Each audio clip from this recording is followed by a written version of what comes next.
மஞ்சள் புடவையில மணமணக்க வாசத்தில ஆடிடும் காளியம்மா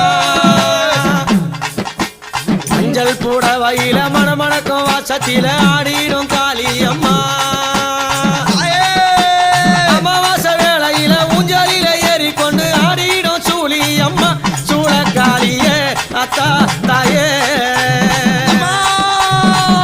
சூழக்காளியே அத்தா தாயே கடலவனத்தினில நாகம்மா படம் எடுத்து நெளிந்திடும் சூழியம்மா நடலவனத்தினில நாகம்மா படம் எடுத்து நெளிந்திடும் சூழியம்மா